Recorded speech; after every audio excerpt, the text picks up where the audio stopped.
Salmo 14 lo tenemos. Y dice de la siguiente manera, Salmo 14, el verso 1. Dice: el necio en su corazón, no hay Dios. Se han corrompido, hacen obras abominables, no hay quien haga el bien. Vamos a hablar de la porción, siéntese, por favor. No sé cuántas veces he hablado de ese texto. La verdad no sé si hemos predicado últimamente unas 2 veces acerca de ese texto, o al menos lo hemos anunciado o mencionado en la predicación. Pero hoy en día venía a mi corazón un tipo de pensamiento en el cual pues nos centrábamos debido a la gravedad de lo que el cristianismo está sufriendo en la actualidad. Y es que el cristianismo está siendo atacado, hermano, por diferentes frentes. Y no quiere decir que en antaño no fuera así de esa manera. Siempre creo que el cristianismo ha sido, sí, foco de atención de las personas. Y ha sido también motivo de aborrecimiento de muchos. Pero también ha sido gloria y beneficio de otros. Creo que nosotros hemos recibido muchísimo del Evangelio. Y nosotros no podemos contarnos entre 2 grupos que ahorita voy a mencionar. Entre ateos y religiosos. El ateo es totalmente aquella persona que niega a Dios, está en contra de todo lo establecido de Dios, y sencillamente para él la existencia de Dios es nula, no existe. El religioso, está por demás decirlo, usted entiende qué es eso. Un religioso puede ser alguien que milita en las filas cristianas, pero en realidad tiene unos parámetros muy diferentes al genuino cristianismo. Dice creer en Dios, pero en realidad no cree en Dios, tiene una religión. Pero en esto del religioso podríamos meter a otros tipos de religiones que, hermano, tratan de acomodar según su criterio a un Dios a su gusto, a su manera de pensar. Y esto no es extraño, desde toda la historia ha habido este tipo de tendencia en el ser humano de hacer dioses a su manera, amén, con sus manos, a su criterio, y adoran a lo que sea menos al Dios que hizo los cielos y la tierra. La fe, entonces, hermano, en realidad, como dijimos, está bajo fuego, la genuina fe, lo que se nos muestra en la palabra de Dios. Y hay muchas cosas, hermano, que miramos con más fiereza que se atacan en cuanto a las convicciones que la palabra del Señor nos muestra.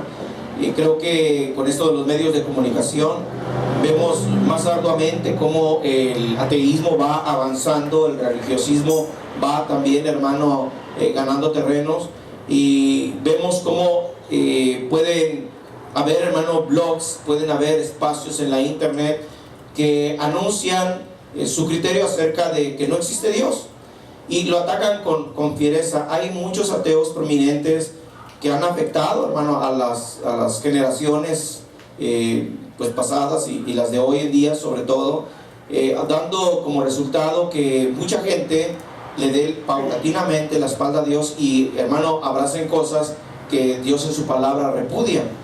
Y la manifestación hoy en día, por ejemplo en este país que se considera cristiano, que pues hayan cerrado las puertas a muchas cosas que antes abrazaban, que tenían ese tinte especial que los hacía refugiarse en la palabra. Por ejemplo, los 10 mandamientos en lugares públicos, hermano, donde se exponían y pues la gente podía observarlos, y esto deja un parámetro especial en la conciencia de actitud, de comportamiento, de moral. Al quitarlos de ahí, hermano, esto se pierde y ya no hay regla, ya no hay camino trazado, ya no hay modelo a seguir. Entonces, hermano, esto se está esfumando, todo aquel temor que se tenía de Dios. Estamos viendo leyes raras, leyes torcidas, leyes, hermano, que son pervertidas. Y bueno, esto es sencillamente por haber dejado esta sociedad a Dios. Esto es el efecto del ateísmo y del religiosismo juntos, amén. Pero entre todas las cosas, hermano, que vamos a mirar de lo que se relaciona a Dios, vamos a notar, por ejemplo, que son muy atacados conceptos como la inspiración de las Escrituras. Hay gente que no cree en la palabra de Dios, hermano. Hay gente que dice que es sencillamente un libro, que es un libro como cualquier otro, es un mito hebreo, y que sencillamente es una fantasía lo que aquí se muestra, y le dicen que es un libro de tontos. Muchos expresan ese tipo de frases. También nosotros podemos ver a otros que con más fiereza tratan de expresarse y queman Biblias y las utilizan para cosas que en realidad, hermano, cuando uno lo observa, uno dice: este no tiene absolutamente nada de respeto por lo que los antiguos proveyeron para este tipo de generación en la que estamos viviendo. Sin embargo, no quiere decir, como dije, que no sea algo que en antaño no se haya manifestado, no, pero creo que hoy en día se está haciendo con más frecuencia. Amén. Vemos, pues, hermano, entre otras cosas que se atacan, esto del orden de Dios, por ejemplo, cómo Dios creó todas las cosas. Esto es algo que, hermano, la gente cuando lo oye, sobre todo el secularista, el ateo, el religioso, inmediatamente brinca y dice: no, disculpe, pero esto es una forma figurada de lo que realmente aconteció, y pues no es así como dice la Biblia. Tuvieron que pasar millones y trillones de años para que pudiera darse lo que hoy nosotros tenemos como habitada en el mundo y el cosmos. Y bueno, ellos, hermano, sencillamente se cierran a que la palabra de Dios es una falacia, a que la palabra de Dios no es, hermano, genuino, lo que proyecta cuando habla de la creación. Y todo eso, hermano, son cosas, entre otras, que uno mira que el hombre ataca, hermano, que el hombre se va directamente contra lo que está en las Escrituras. Pero dos cosas, hermano, que me llamaron más todavía la atención fueron acerca de la realidad del infierno, o de la doctrina del infierno, y de la doctrina de la deidad, o sea, de la identidad de Dios, de la persona de Dios. La existencia del infierno, para comenzar, la palabra de Dios, hermano, la proclama de una manera muy amplia. Sin embargo, es una de las doctrinas más ignoradas y también más rechazadas. A mediodía oía un ligero comentario, hermano, de un predicador que estaba precisamente hablando acerca del infierno y de la gravedad, hermano, de lo que hoy se vive, porque la gente no quiere oír del infierno. Para ellos, hermano, sobre todo para el religioso, no cabe una eternidad donde un grupo de gente esté gozándose en una Jerusalén especial, allá en algún lugar de la eternidad, en el espacio, en el cosmos, y, hermano, que muchos otros sean lanzados a un lugar espantoso, un lugar horrible, un lago de fuego o infierno. Y bueno, la gente dice: no, es que eso no puede ser posible. Y hay religiones, hermano, que rotundamente rechazan, hermano, la existencia literal del infierno. Tal es el grupo de los Testigos de Jehová, donde se habla acerca de la extinción, hermano, del alma, y donde sencillamente cuando una persona muere, pues ahí se termina todo para él. Si fue alguien testigo de Jehová, bueno, ya la libró. Pero si no es de ese grupo, hermano, bueno, hermano, se exfumará, se acabará su existencia y nada pasará. Pero eso no da, hermano, ¿cómo puedo decir?, la respuesta adecuada a todo lo que el Señor dijo, porque Dios, nuestro Señor Jesucristo, fue el que más expuso acerca de ese lugar llamado infierno. Ahora, cuando estamos viendo este tipo de doctrina, como dijimos, ¿verdad?, es una de las más atacadas, pero también es una de las más difíciles de defender. Es de las más difíciles de defender. Nosotros nos armamos mucho de información y, hermano, empezamos a hablar acerca de apologética cuando tratan de atacar a la Trinidad, por ejemplo, cuando hablan acerca de predestinación, otro punto, y muchos puntos más.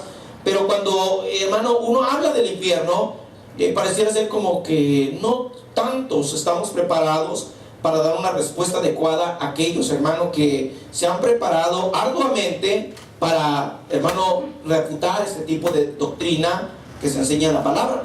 En otras palabras, están diciendo: no existe el infierno. Ahora, esto es de lo más difícil de creer. Le voy a decir por qué. O sea, la existencia del infierno.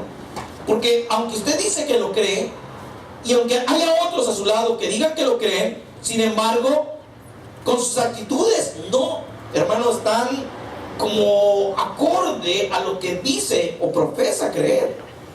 Porque si usted cree en el infierno y sabe qué puede llevar a una persona al infierno, ¿por qué vive así como está viviendo? ¿Por qué sigue actuando como está actuando? Y esto es, hermano, un denotar de incredulidad. Mucha gente cree que no, Dios no terminará echando a todas las almas al infierno, sino que perdonará a todos, porque el Señor murió por todos. Y bueno, creo que Dios no tiene las agallas, no tiene el corazón como para aventar a millones y miles de millones de personas a un sufrimiento eterno. Y también empiezan a exponer y a decir: Dios no es cruel, Dios es amor. Dios, ¿cómo se va a gozar en arrogar a una persona la tortura de esa magnitud y que ahí se esté quemando y como gozándose de que el impío sufra? No, Dios lo va a perdonar. Entonces, para ellos, hermano, en sus pensares religiosos, enseñan o abrazan un tipo de criterio totalmente erróneo. Y dicen: es que Dios no puede ser así, de esa manera. Mire, le voy a exponer algo, le voy a tratar de mencionar acerca de lo que Dios efectúa y cómo se concilia o se conceptúa esto del carácter de Dios y la justicia de Dios. La justicia de Dios es, hermano, algo que no se puede desprender de él. Dios es justo, Dios, hermano, es el juez de toda la tierra. Dios, hermano, el carácter de él y su justicia van ligados, van unidos. Ahora, el carácter de Dios, hermano, nosotros lo vamos a mirar en la palabra de Dios, o sea, en su libro que nos ha dejado para que nosotros conozcamos de él, la Biblia. Vamos a mirar que Dios ama, que Dios siente, que Dios llora, que Dios se contrista. Vamos a mirar que Dios se enoja. Ahora, cuando uno mira un tipo de porciones, por ejemplo, ya como en Ezequiel, donde dice que Él no quiere que la muerte del impío, sino que pues todos procedan al arrepentimiento. Amén. Él quiere que la gente reaccione. Eso es un deseo de Dios. Eso es un anhelo de Dios, como cualquiera de nosotros, hermano, podemos tener. Usted, hermano, puede mirar a la gente allá afuera y mirar la desgracia que acontece a alguna persona, y usted inmediatamente, al analizar ese hecho, dice: yo hubiera deseado poder ayudar a esa gente, hubiera deseado que ellos no pasaran ese tipo de circunstancia. Igual Dios, hermano, desea, pero también, hermano, Él se rige por leyes, por sus propias leyes. Sería algo más o menos como lo que le voy a plasmar en este momento, lo que acontece en el caso de Dios. Dios es el juez del universo, de toda la tierra. Amén. Ahora, cuando estamos viendo a un juez terreno, nos plasma la idea clara de cómo funciona Dios y su justicia. Cuando un juez está ejerciendo, usted sabe que es la máxima autoridad en ese recinto donde se imparte la justicia, donde el delincuente, hermano, es llevado a la autoridad para que reciba su justa, ¿qué puedo decir?, condena, retribución. Puede ahí también ministrársele justicia y, hermano, se le puede indemnizar en algunos casos, hermano, o buscar los medios para indemnizar a la persona que ha sido víctima, que ha sido un sufriente. Entonces el juez está ahí y él, hermano, conforme a esa justicia, rige. No puede ejercer su propio criterio, o sea, muy humano, muy de él. Él tiene que guiarse a lo establecido y a las normas de leyes que él ha abrazado, defendido, proclamado, hermano, y expuesto. Cuando miramos a Dios, hermano, como dije, es algo muy similar. No pierda hermano, el enfoque de este tipo de juez terreno. ¿Amén? Cuando el juez terreno, digamos, tiene un caso como este, su hijo, amén, comete un delito, indudablemente, hermano, que si esa persona va a llegar ante el juez va a llegar, hermano, ante el que está impartiendo la justicia, aunque sea su padre. Ahí, hermano, es el juez. Y el juez, aunque sea aquel delincuente su hijo, tiene que impartirle justamente lo que la sociedad o la justicia social ha determinado para el tipo de delito que su hijo cometió. No puede hacer excepción de personas. No puede decir, es mi hijo y por cuanto es mi hijo lo absuelvo de todo tipo de falta, de multa o de penalidad. No puede. Tiene que ejercer la justicia y aplicársela a su hijo, aunque le duela, aunque lo sienta, aunque llore, aunque, hermano, esto le cause conmoción. Sin embargo, tiene que aplicar la justicia. Su deseo es que su hijo no esté ahí. Su deseo es que su hijo no fuera un delincuente. Su deseo es que su hijo no pase la penuria que estará pasando bajo las sombras y las rejas. Amén. Igual Dios. Dios, hermano, no puede desligar, no puede quitar, hermano, su sentir de afecto o, hermano, un deseo muy común, el de que alguien sea beneficiado, pero sin embargo no puede hacer según, hermano, su edicto, según sus misterios, hermano, otra cosa más que limitarse a lo que él ha previamente establecido y ejecutar justicia. Entonces, decía, hermano, entonces, como las personas no creen, hermano, que Dios vaya a echar a las personas al infierno, a un caudal de gente. Dios lo hará, aunque Él no quiere la muerte de esa gente. Pero ellos, hermano, por su maldad, por su trayectoria de delincuentes, irán a la condenación eterna. Dios no se complace torturando gente. Dios no es como aquel hermano que toma un prisionero de guerra, hermano, y empieza a ejercer tortura sobre él. Dios no es así. Ese no es el carácter de Dios que nos plasma la palabra. Amén. Dios, al contrario, si esa persona se arrepiente, tendrá misericordia de él. Amén. Ahora, decíamos, es la más difícil de creer este tipo de doctrina, pero también es muchas veces cuando se abraza es muy fácil de abandonar. La naturaleza de esta doctrina, hermano, es la que habla acerca de la condenación y de la perdición eterna. Es la que informa, hermano, de la desgracia final de los pecadores. Amén.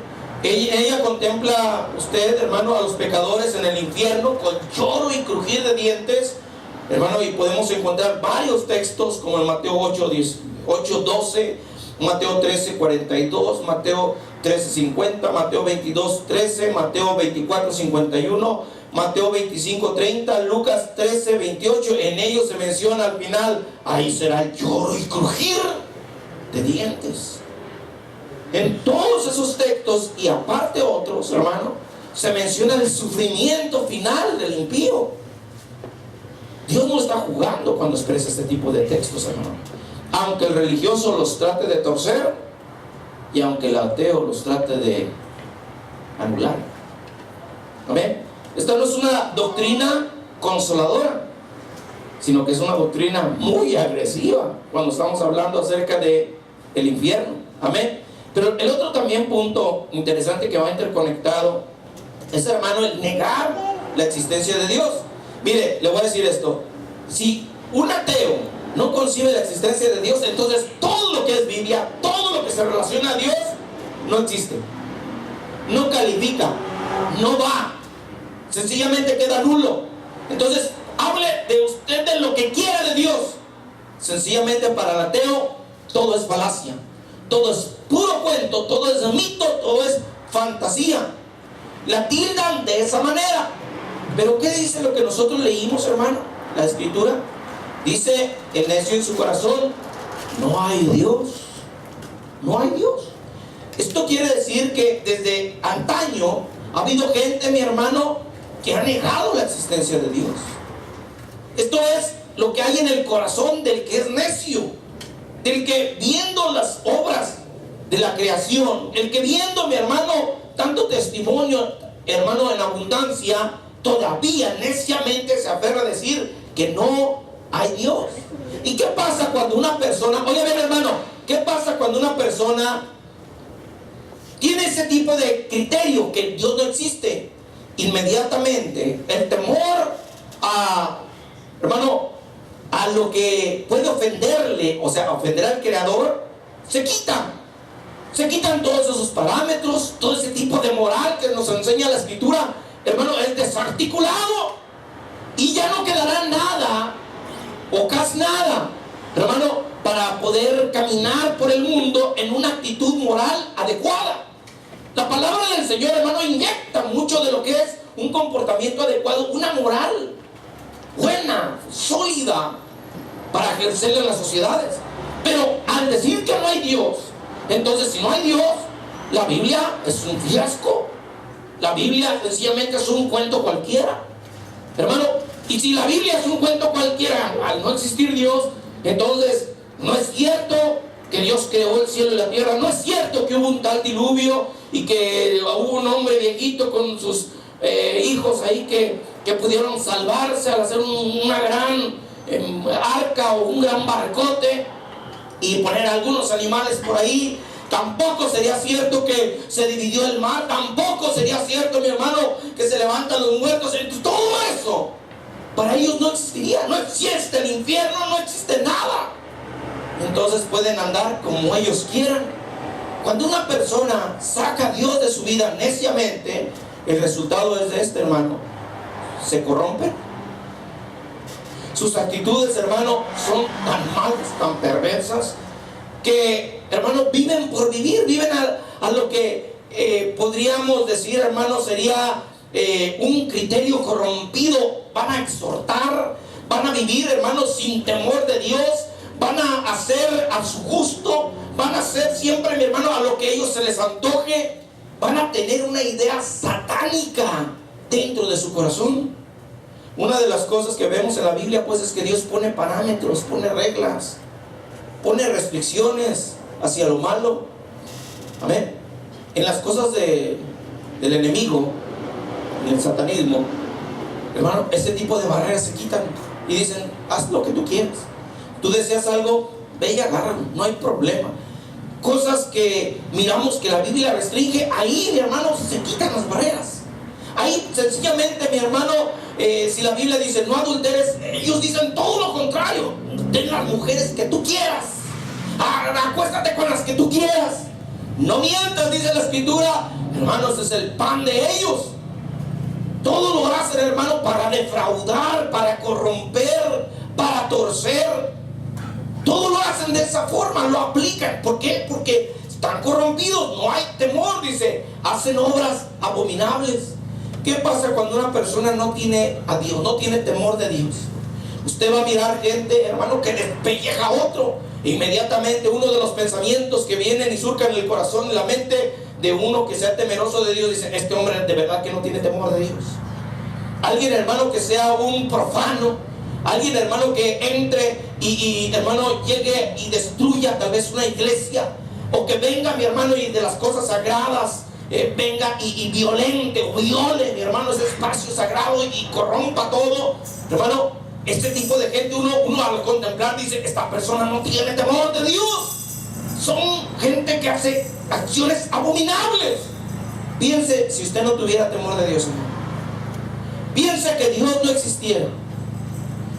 Creo que una de las cosas que vamos a ver, hermano, que nos regula, es precisamente porque nosotros, como tenemos la convicción que Dios está vivo, está con nosotros, siempre nos rodea, siempre nos vigila, siempre está pendiente, mi hermano, de cada uno de nuestros actos. Él, hermano, es el juez de toda la tierra. Entonces nosotros andamos tranquilos, calmados, hermano, andamos con pies de plomo, tratando de hacer lo mejor para Dios. Pero si no estuviera el temor de Dios, olvídese. Si no existiese Dios, muchos de nosotros fuésemos de los más corruptos que hay en esta tierra. Y así hay mucha gente. Amén. Dice: se han corrompido, hacen obras abominables, no hay quien haga el bien. Nosotros vamos a mirar, hermano, pues, que esta gente se opone desde su punto de vista a Dios y empiezan, hermano, miraba a un reconocido ateo, y en este ateo, se me escapa su nombre, bueno, decía en su página de internet, hermano, que todo lo que está en la Biblia es puro cuento. Hermano, sí, atacaba el diluvio y decía con esto, hermano, si el diluvio fuera una posibilidad, bueno, dándole chance a que realmente Dios exista y que haya acontecido el diluvio. Dice, yo no creo en Dios porque Él no existe, pero si existiese, yo tampoco creería en Él.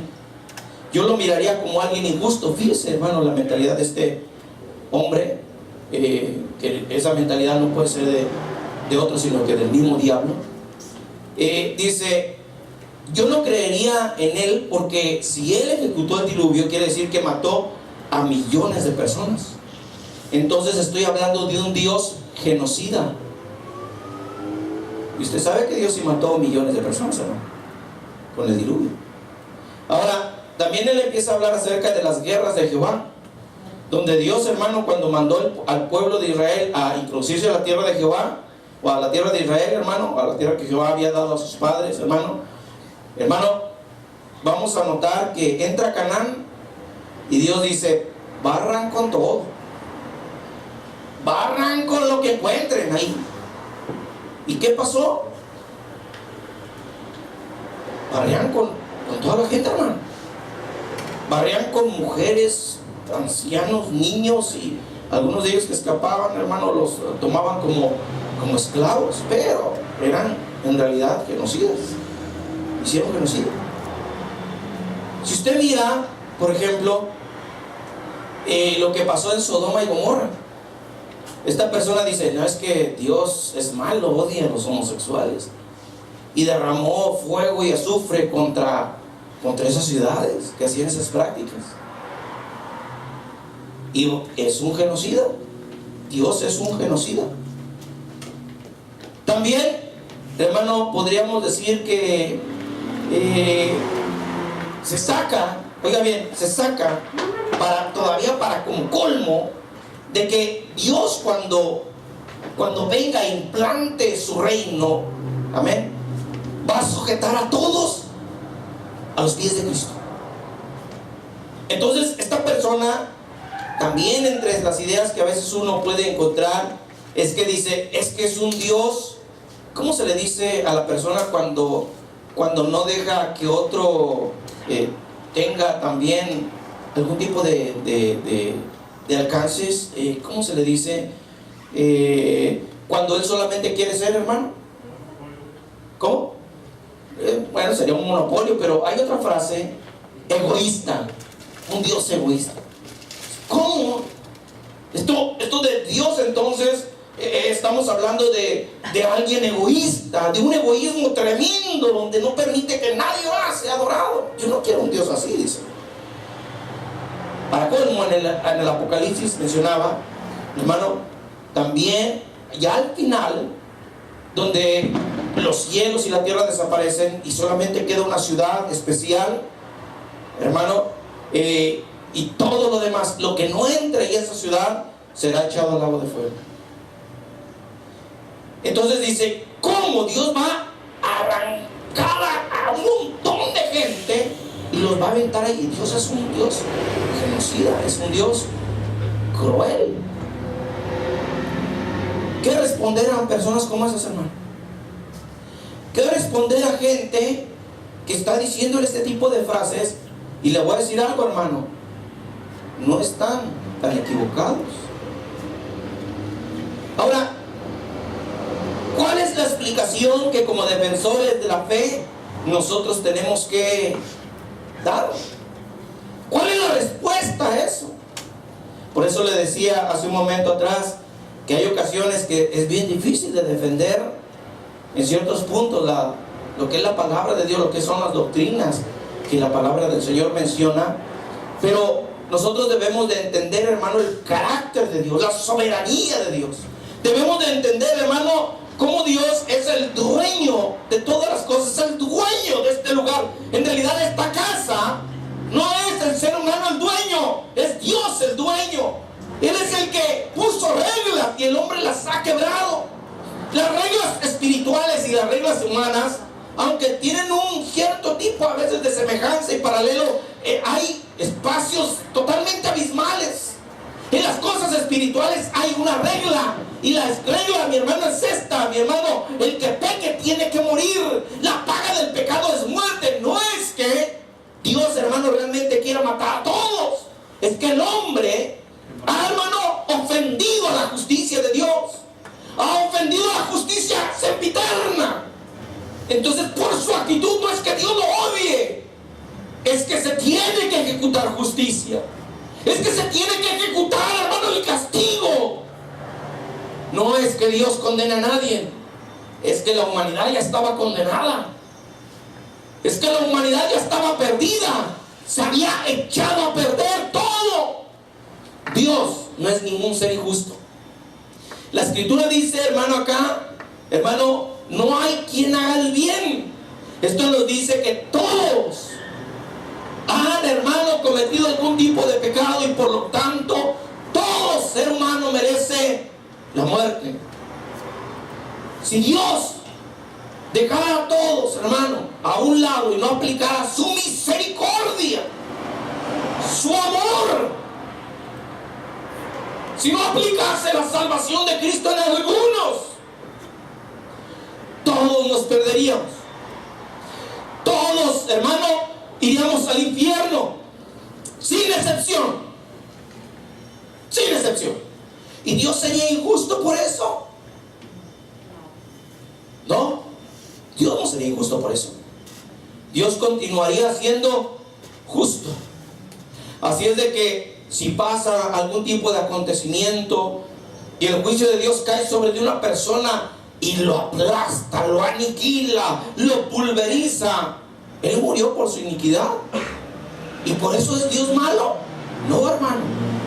Dios sencillamente está ejecutando lo que es el orden del cosmos, el orden que Él mismo estableció en su justicia divina. Él no puede quebrantar la justicia. Oiga bien, hermano, si Él quebranta la justicia, su justicia, ese orden de ley divina, ese orden de ley espiritual, todo se esfuma.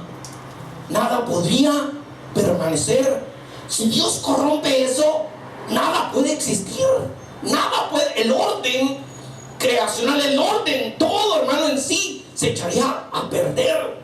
Si lo que el mundo es, hermano, al introducirse al pecado, se deterioró. Cuando los ángeles pecaron, hermano, el cielo vino en cierta medida, ¿verdad?, a experimentar el deterioro. Amén.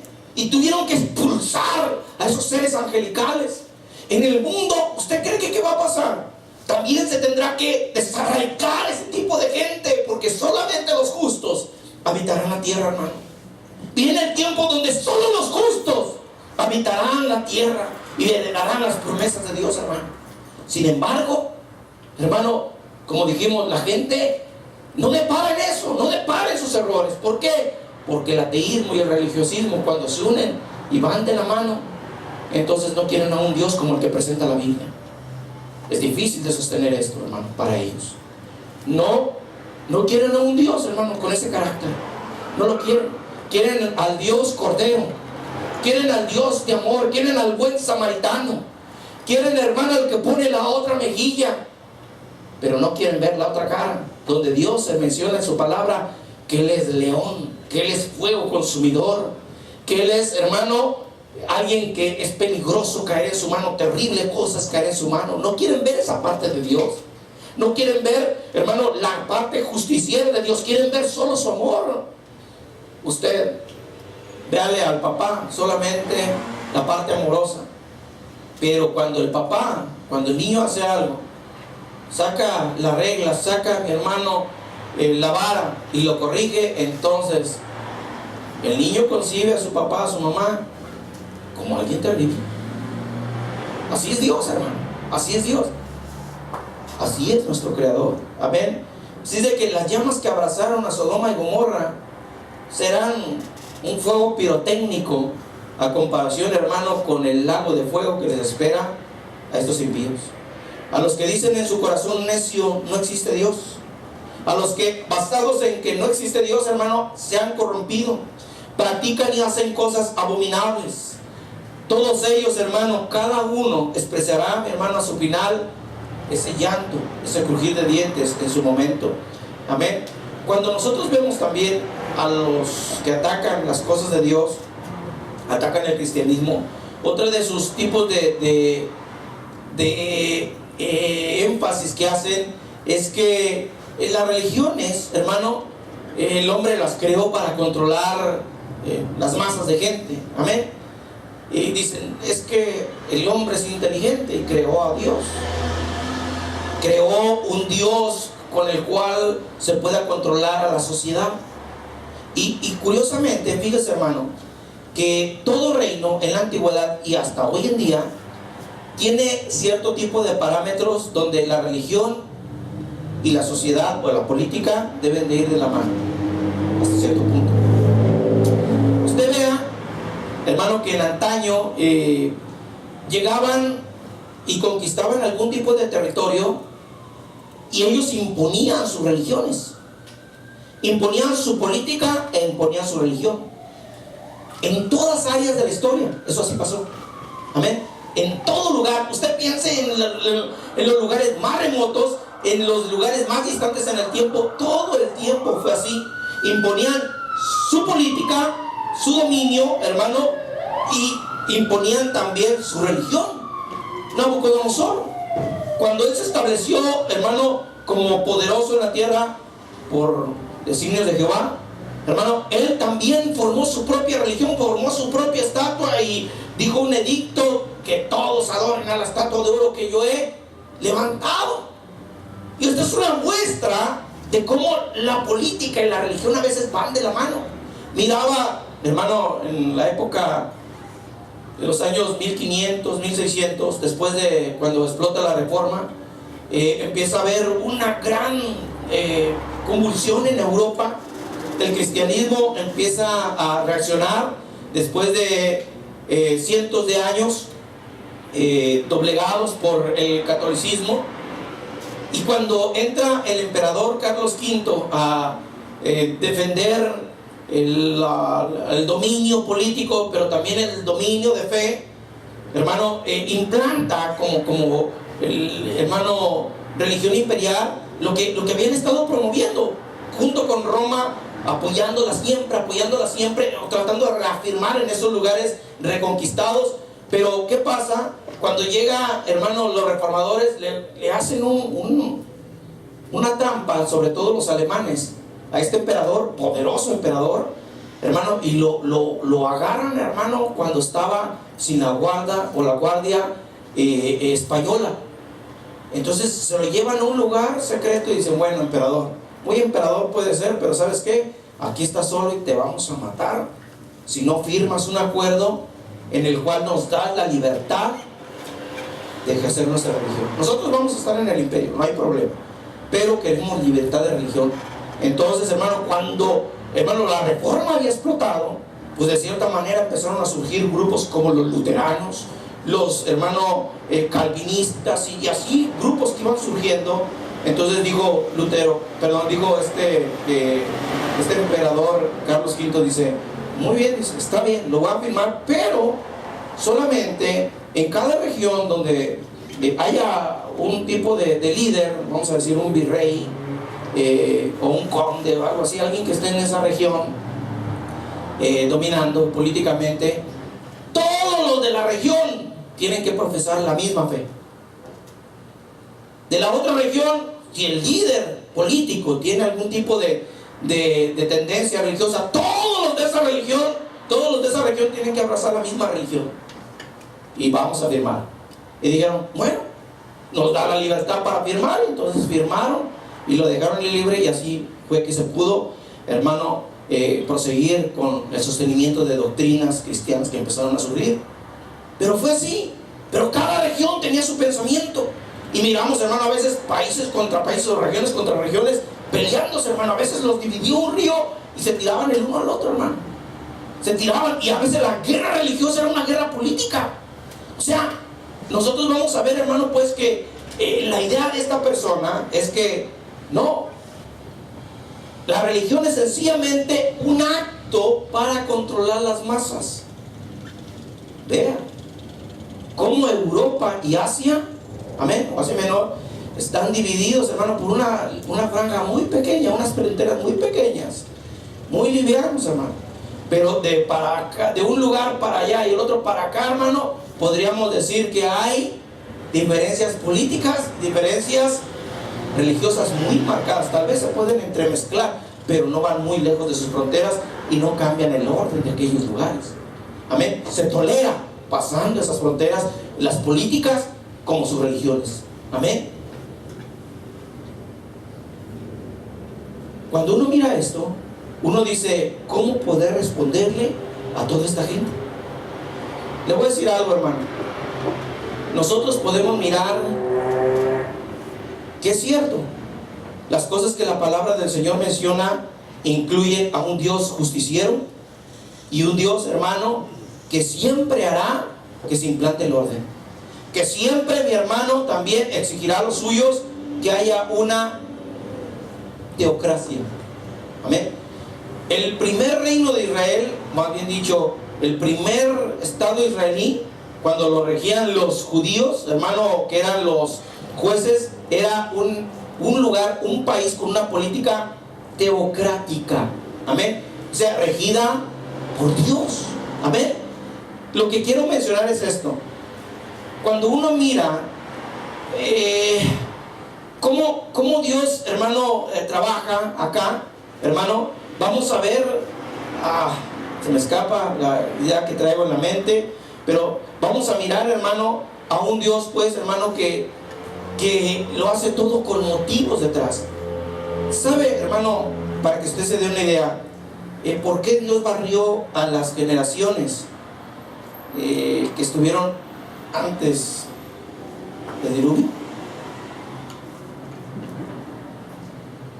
Cuando Dios actúa, lo hace porque está violentándose lo que Él estableció.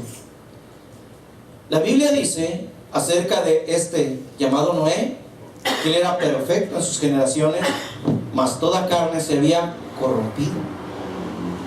Y aunque hay mucha discrepancia acerca de los ángeles caídos, si eran hijos de Dios, hermano, lo que se menciona en Génesis, hermano, cuando menciona acerca de esa entremezcla, hermano, lo que sí se puede denotar es que Dios barrió para poder limpiar genéticamente aquella generación. Y porque la maldad, al estar corrompida, se había multiplicado a un grado que ya no había control. Ya no había ningún control. Y Dios tuvo que barrerlos a todos. Va a haber el tiempo donde vamos a hablar bastante acerca de esa porción del Génesis, donde habla acerca de que los hijos de Dios, hermano, ángeles, hermano, y seres humanos se mezclaron. Va a haber tiempo. Pero sí, hermano, esto denota por qué Dios tuvo que actuar. Porque ya no era un ser humano normal, ya era un ser humano corrompido. ¿Por qué Dios tuvo que actuar en Sodoma y Gomorra y barrer a todos ellos, hermano, que habitaban en esas ciudades, excepto aquella familia, mi hermano, que fue rescatada, a Lot? Porque ahí, mi hermano, todo se corrompió. Imagínese una sociedad donde, bueno, ya no haya matrimonios comunes, regulares, sino que sean 2 varones como matrimonio y 2 mujeres como matrimonio. ¿Dónde habrá procreación?